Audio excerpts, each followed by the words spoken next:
not, but the number 3 is kind of in the same perspective. It's moving from E to P. One kind of ties into this, but your I can attitude, absolutely. And so your desire or your will to win, this is how Ed Milet talks about it, since Stetsons weren't repping the hat today, is that your will to win is far more important than anything else, than you knowing a script, than you knowing what the listing checklist looks like, than you knowing what the buyer process looks like. Like all that stuff is really secondary. And there's a very simple,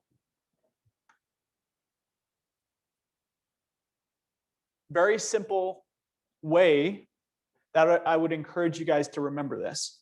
Okay, you can write this down, post it somewhere where you're going to see it consistently. And it's this idea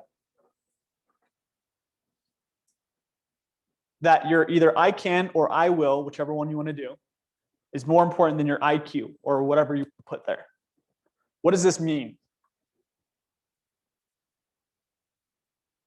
Craig, what was that look for? I just don't know what you mean by IQ, emotional intelligence, or like. Well, what is intellectual intelligence? Emotional is EQ, right? So your IQ is going to be related to what? What you know, knowledge. If you're motivated enough, you can learn it. For sure. So you don't have to already know. Okay, so like having that attitude of like confidence and true passion or desire in what you're doing can oftentimes make you sound a lot smarter than you really are. You come out sound very confident, very like upfront, and like, yeah, this is how it is. This is what we're gonna do for you. Just like spilling it out, basically. You don't know anything really. You're not the smartest person in the brokerage. You're not as smart as Mark Anthony or Peter Morkel, but the way you carry it across makes you look just about that same level, right? Mm-hmm. So Absolutely. the attitude. Love it. My first transaction, okay, was up against a friend who I went to high school with. We had been disconnected for like 7 years at that point. We'd actually like talked to each other on and off, just trying to recruit each other, but it just never made sense. We were in the same space. But got my real estate license, and I was like, man, Calder, I know he's killing it. Let me try to get him to buy a home. And started talking with him. I had, I think, my 4th or 5th rental property at that time. And so I had already I was already sharing with friends and family members, how do they get into real estate investing? And so I shared this with Calder. Does anybody, do you know Calder? First name. Do you know Calder? I don't Bennett? know somebody who's just called it. Okay. First name. So Travis has met Calder. And we're sitting down, we're talking about it. He's like, man, this is awesome. Like, I want to do it. He's like, my sister, she's an agent here in Utah. And she would be devastated if I didn't use her. What's your options? Never done a transaction.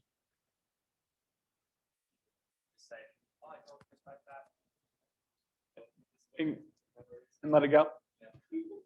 I didn't do that. 30 days later, we had him in a new place, a new house. It did actually create some family drama, unfortunately. But he was like, it's worth it because one of the things that his sister did not know or have was investing. It's like, yeah, she knows how to do the real estate transaction, but she knows nothing about real estate investing. So it's like, it's going to create some drama, but what I really want to focus on is creating wealth through real estate.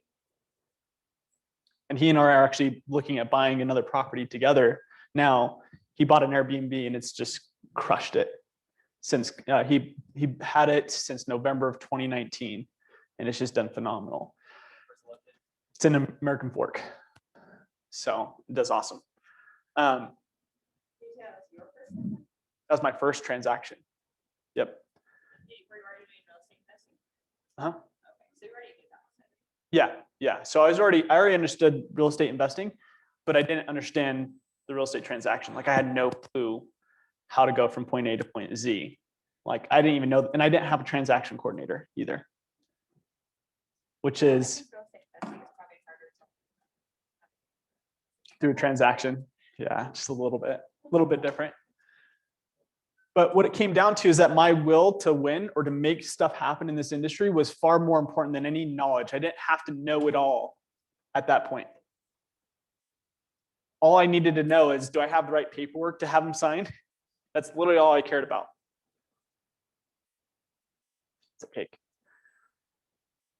And so this I can, or this I will, is greater than IQ means you have to have this determination and this level of grit that you're going to do whatever it takes to create the success that you want in this industry. Within reason, right? I know door to door that there's a different energy when it says, when we talk about doing whatever it takes. Okay. And they throw some ethics out of the window, and that's not the case. I'm saying doing whatever it takes within reason and within your values. But you have to look at being far more confident in yourself than in having to know information in order to get a transaction done. Otherwise, I promise you'll get into this will that 90% of real estate agents get into, where they're like, I just got to learn. I don't know how to say this, or I don't know how to handle that objection or handle this specific process. So I'm just not going to go down that path yet until I learn it. And then that specific opportunity that relates to that knowledge that you needed passes, it's gone. And now this new opportunity that you have is going to have a different objection or a different issue. And you're going to be on this, I've got to learn this scenario first. So you get into this situation where you actually never have the opportunity to capitalize. What's the stat? How many agents fall off the first 2 years? Okay. I know. Somewhere between 80 and 100%. A lot. A lot. Quite a bit, right? So what is the difference? We're going to watch this video, and I would like you to write down whatever resonates with you. Each of you are on a very different path right now. You're in the same exact situation, but in very different situations all at the same time. Okay. So everybody's going to get something a little bit different from this video, but I want you to really ask yourself the question of who. This doesn't make sense yet, but it will when you watch this video. Okay. Yes, with the next 2 words are Sure. not how. Yes. Who, not how. Hey, Clay. You're running a little late. Come on up. So who, not how. Okay. And it will make more sense with this video, but this question can really amp up your business when you get clear about who you need to be, but also what you need to do as far as being a top realtor when it comes to mimicking. Who do you want to mimic? Another way to put it. Okay, so let's go ahead and watch it.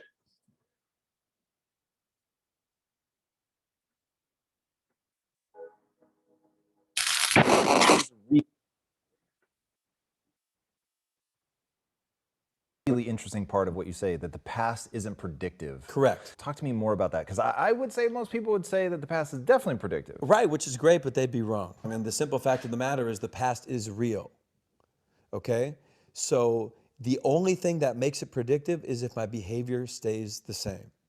So I'll give you a great story. So, well, this guy was failing out of high school. He was struggling. He was raised by a single mom in the Midwest, but he promised his mother he would take a test called the SAT. Well, this guy takes it. He's bombing. He's failing out of school. He doesn't expect anything. Well, he gets a 1480 out of 1600.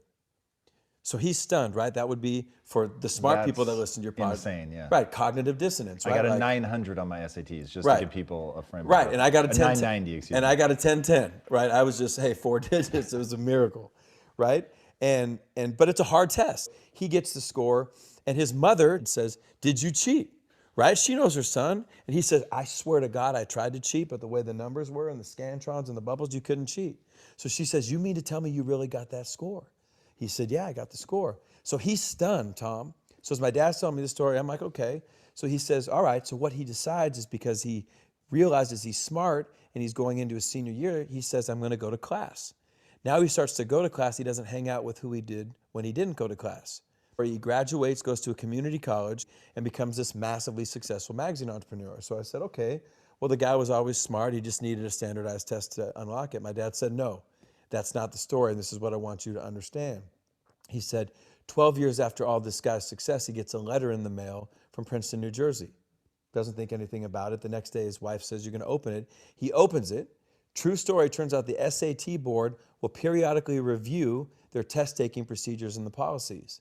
The year he took the test, he was one of 13 people sent the wrong SAT score. His actual score was a 740 out of 1,600. And he said, people think my whole life changed when I got the 1480. But what happened? My whole life changed when I started acting like a 1480. And what does a 1480 do? He goes to class. So A, your language is powerful, but number two, your behavior is way ahead of your success. And so many people let their feelings dictate what they do as opposed to throw your behavior out there.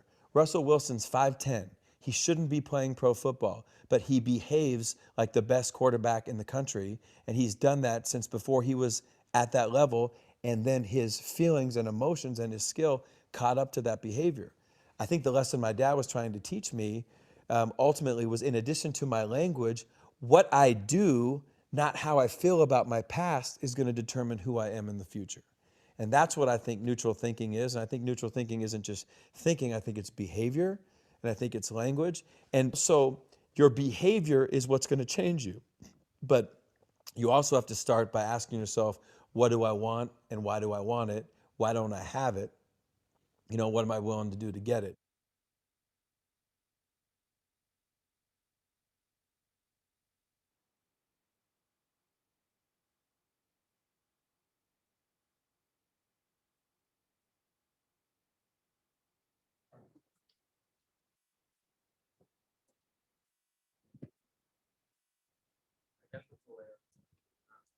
Since there's 4 or 5 on Zoom, let's have talk to the mic. It's a way of proving the fake it till you make it without realizing you're faking it.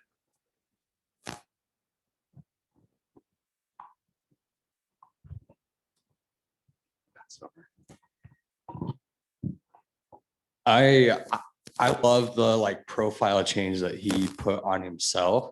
Instead of setting a goal like I'm going to be a good student this year, he already thought like, oh my gosh, I'm a genius, and like had that profile change for himself. And so I listened to a podcast one time by Ed Milet with Bigger Pockets, and they said the topic of it was to set your standards, not your goals. And then when you set your standard as I want to be somebody who's physically fit, or I want to be somebody who goes to the gym often, you find yourself fulfilling those goals much better or much easier, because if you set a certain specific goal, like I'm going to go to the gym every day, you miss a day and then you're like, oh, well, I blew it. Mm-hmm. It's over. Whereas if you say, I'm going to be somebody who goes consistently, then you go consistently. It doesn't matter if you miss 1 or 2 days, you're still going consistently. And it's the same thing with him. Like he just thought, oh, I'm a smart guy, I'm going to go to class.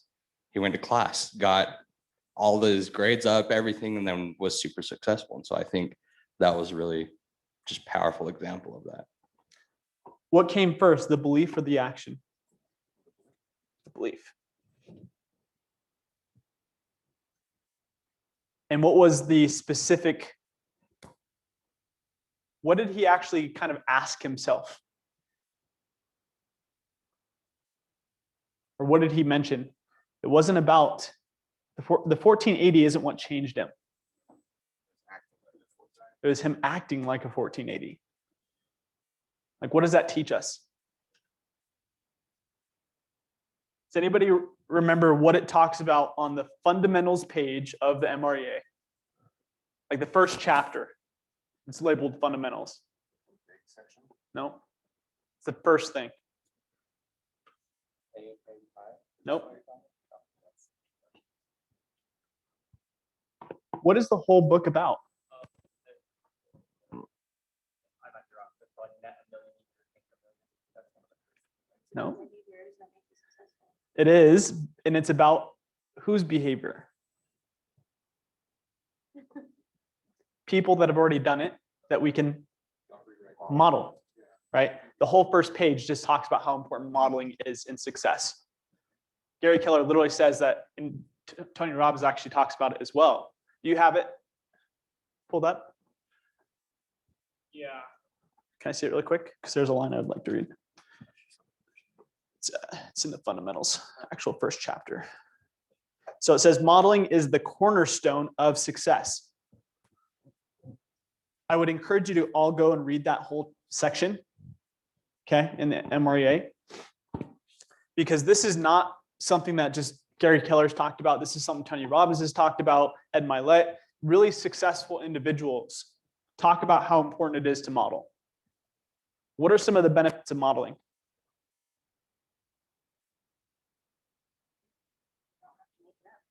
You don't. When you don't have to make it up and you don't have to do the trial by fire stage, what does that actually save you? A lot of time, years. That's the learning curve that most agents skirt around. And that's the 80% that falls off, is they try to reinvent or create their own model. He said before, he had always had a good real estate business. From it.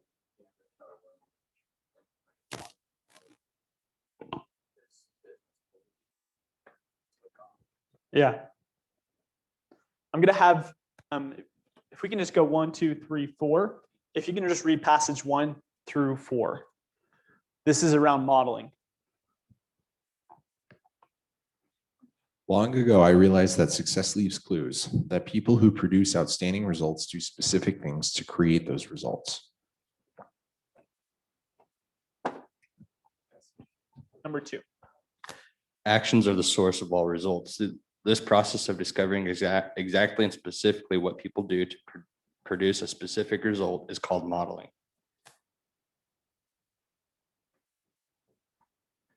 To me, modeling is the pathway to excellence. The movers and the shakers of the world are often professional modelers, people who have mastered the art of learning everything they can by following other people's experience rather than their own.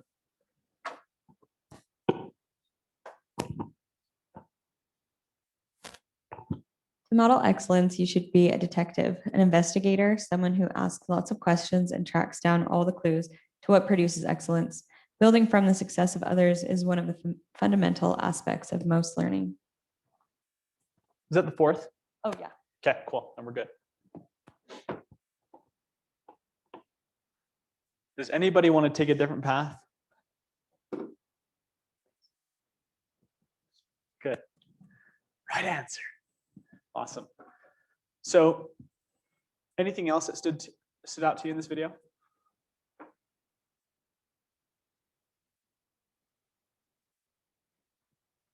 Eric? Yeah, it's right behind you. Yeah, it brought back some memories, just like I remember like moments when I was successful, and like the week following that, I acted like I had really just massive success in like door to door. Like my first 10 day, the week that followed after that 10 day was more productive than any other week, because that was what I remembered. I was like, okay, I did 10 in a day. Like that, my standard is now higher. And so, and as soon as I did that, like it just changed everything the way I did it. And so, and something similar have happened in other areas. So yeah. That's perfect. So let's just talk very quickly, and then we'll transition. Is what do top agents do? You know, the activities that are going to bring success. Mhm. They repeat that consistently every single day. So what are those top activities?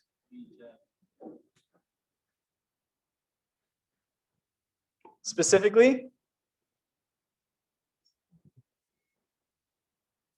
10-4. Daily 10-4.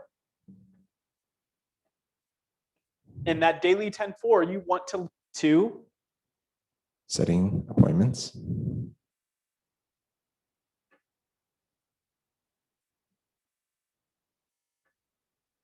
and when you're first starting, you're gonna botch setting appointments.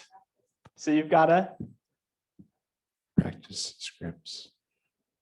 this wasn't like an order, just so you know. I'm just, there's up here, so we'll make it work.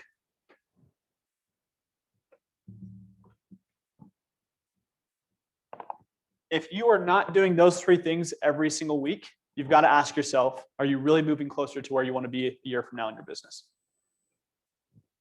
If you don't have those things scheduled on your calendar, you're going to be in the business for 6 months and be like, there's something wrong here.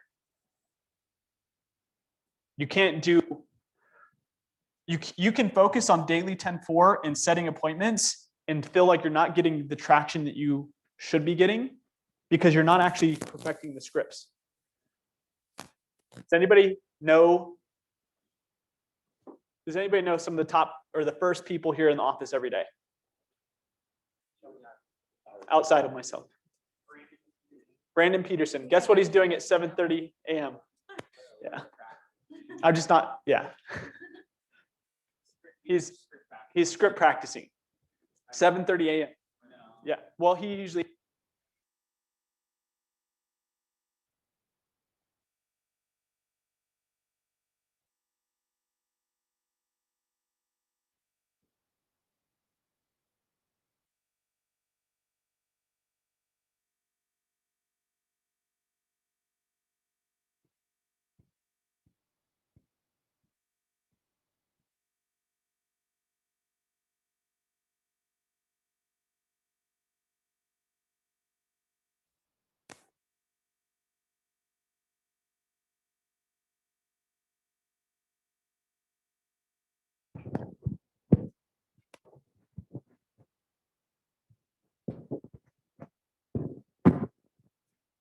there's been plenty of times I try to beat Brandon to the office.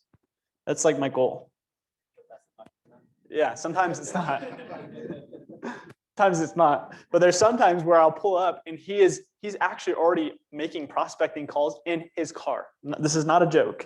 I pulled up probably 5 to 10 times where he's sitting in his truck and he's just talking. 7:30. Like this is 7:15 to 7:30.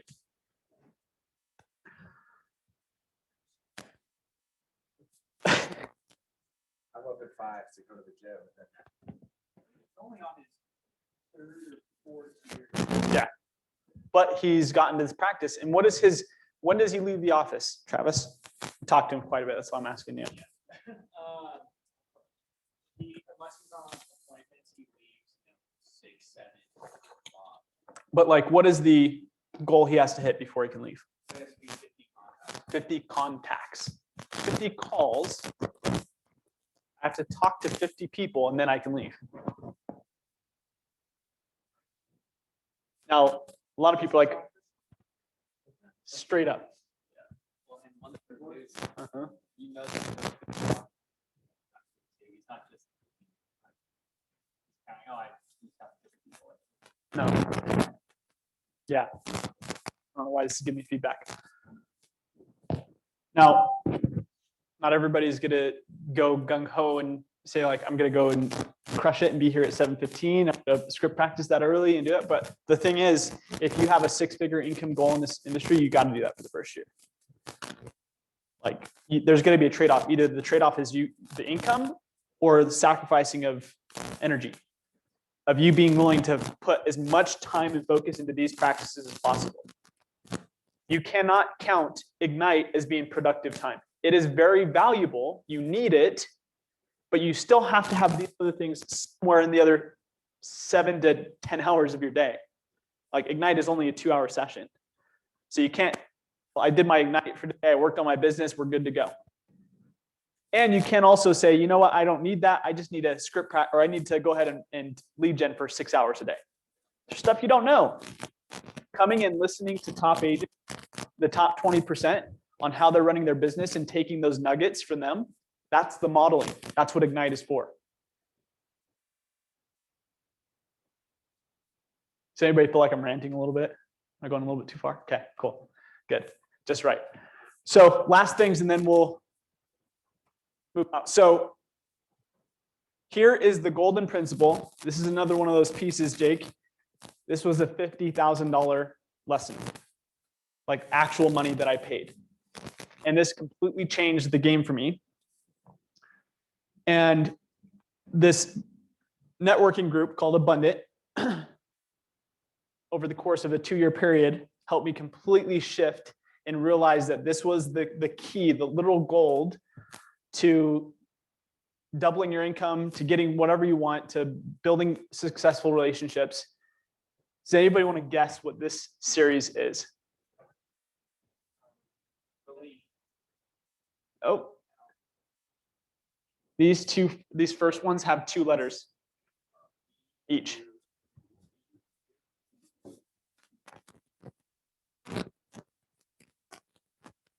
What was that? Have. That's the order. That's the sequence that you need to focus on. B is asking this question. Who can I model to become or be like a top agent? Who do I need to be? What kind of habits do I need to have? What does my morning schedule need to look like? What does my evening schedule need to look like? What does my mindset need to look like? How do I need to talk?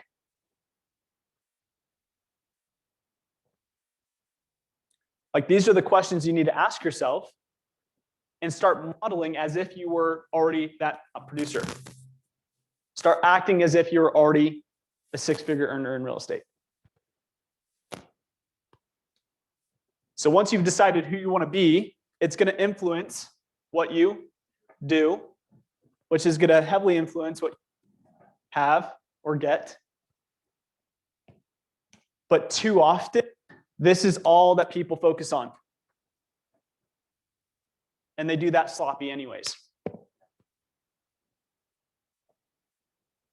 Hunter. A little podcast this morning about obsessed process rather than the result. But he was talking about how Michael Jordan and Kobe Bryant they never cared about winning titles. They just knew that if they were, obsessed with the little progressions in their game and did the work every single day, they knew the titles would come. Yeah. So I like rather than being obsessed with some, and I even changed that on my GPS. Rather than having my income goal first, my number 1 goal is to absolutely master, my business, master real estate, master my process, because that's going to really generate those income numbers. Mm-hmm.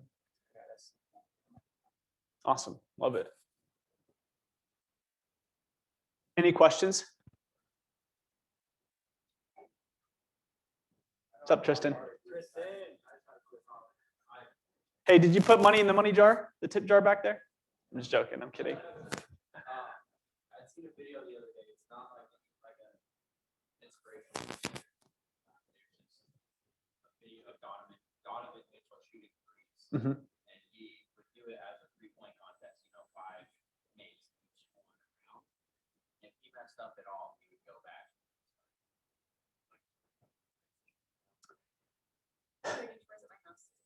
Chores? Do it again. Oh no, I'm not. No, thank you. I'm just joking. I know my kids are gonna have psychological problems. Either that or they're gonna be world-class. Yeah. No, not basketball.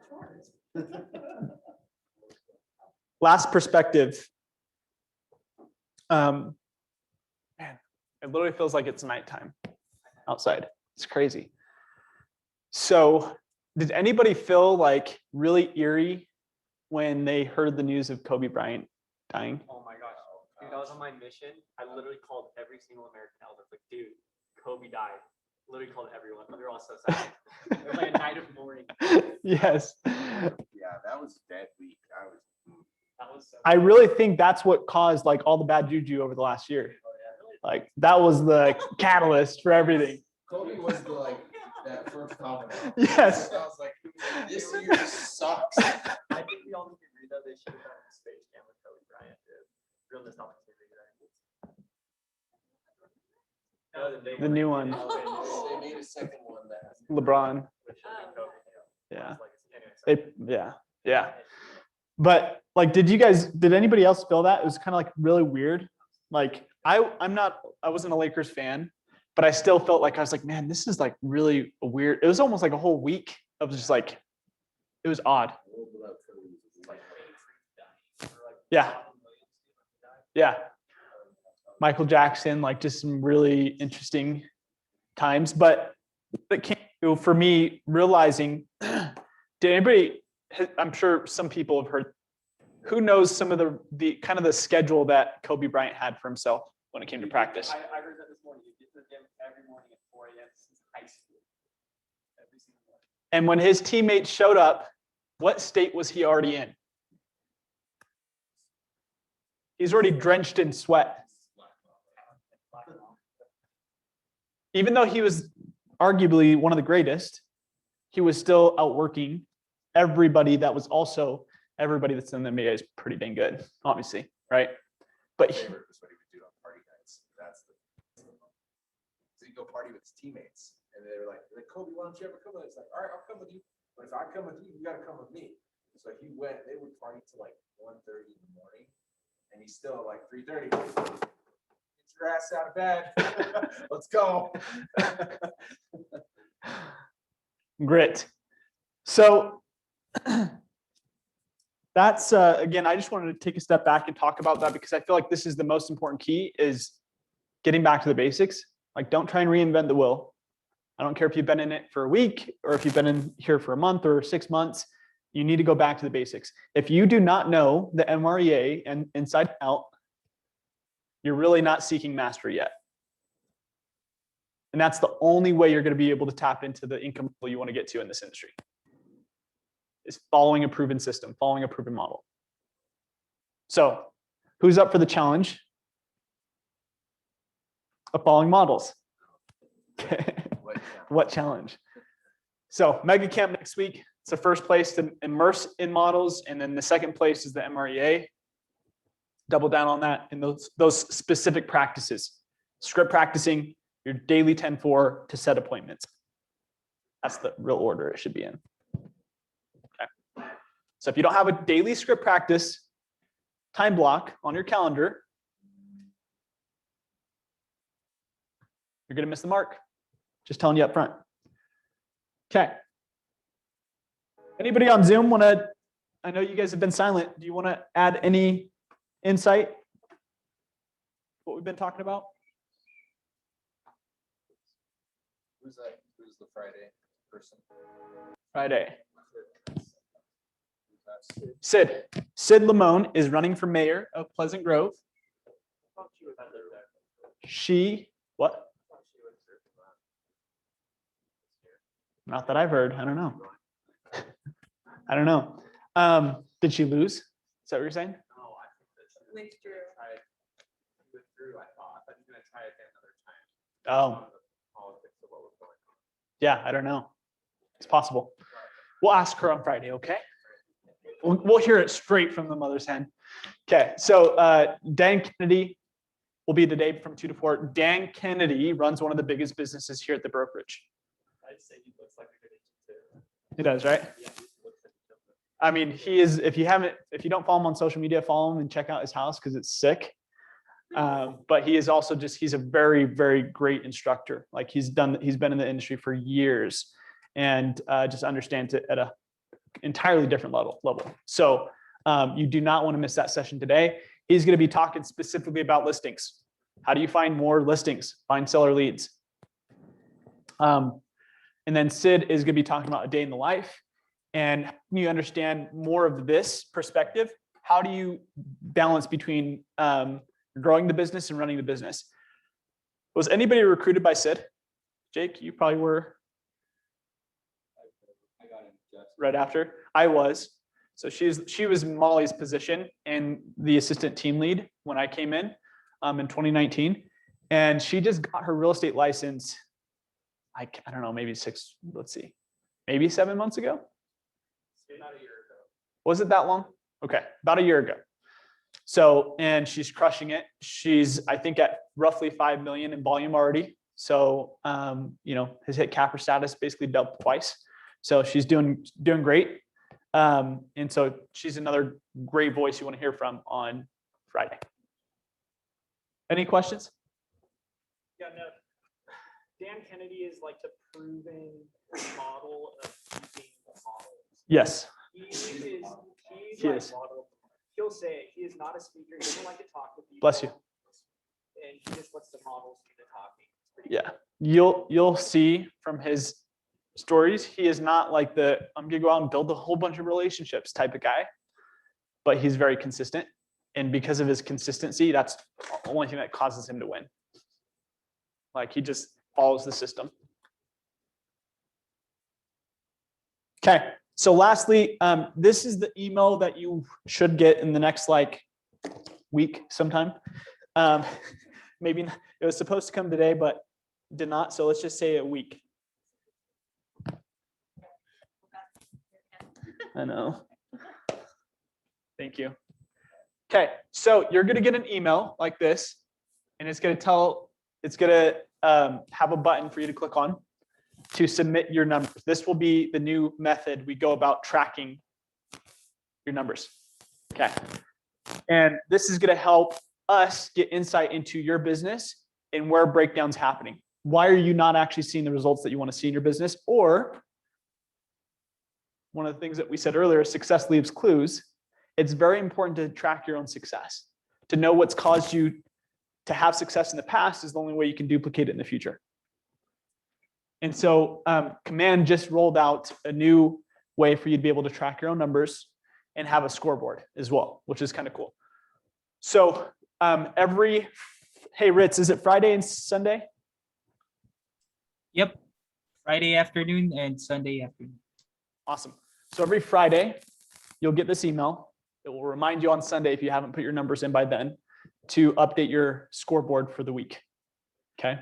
Adding in how many contacts you've had and how many appointments you've set from those contacts. Right.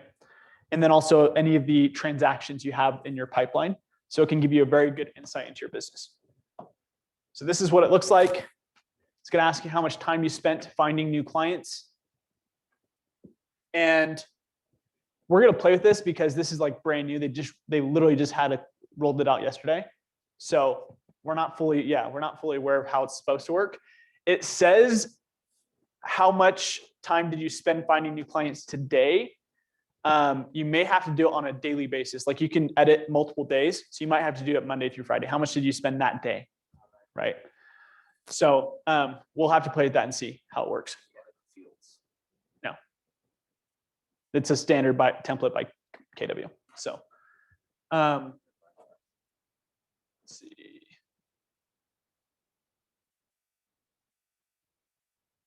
This is what it will look like. So this is the dashboard that we'll actually look at on Mondays from now on, when we actually look at the stats of your business the previous week, and you'll look at how you stacked up against the rest of the team. Okay. And so this is going to give you very good insight when you say, well, why is this person selling 4, 5, 6 houses and I'm selling 1? You can get very clear about what they're doing differently than you. Okay. So this is another way of modeling, right? With your peers. It's going to show your total activity, conversations, appointments, agreements, contracts, and closings for that whole week at a glance. It will also show you kind of a leaderboard as far as who's the top 3.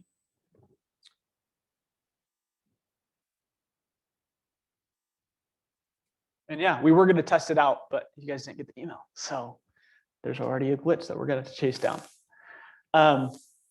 Any questions on that?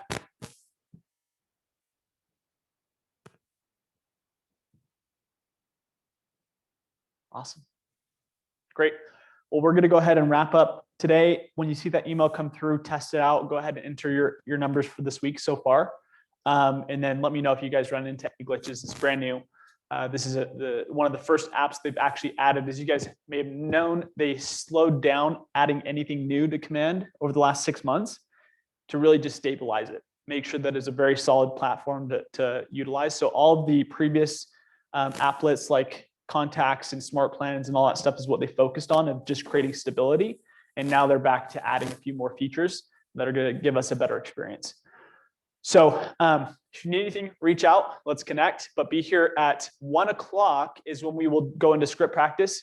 And then 2 o'clock is when Dan Kennedy will show up. So if you want to script practice with the group, come at 1 o'clock. Again, as you know, if you're skipping that every single week, it's going to show in your results. So please mark that time on your calendar. Wednesdays and Fridays, 1 o'clock, we'll be here doing script practice together before Ignite. Any questions? Awesome. Go and conquer. Have a great day. Thank you, Shoni. Thanks, David.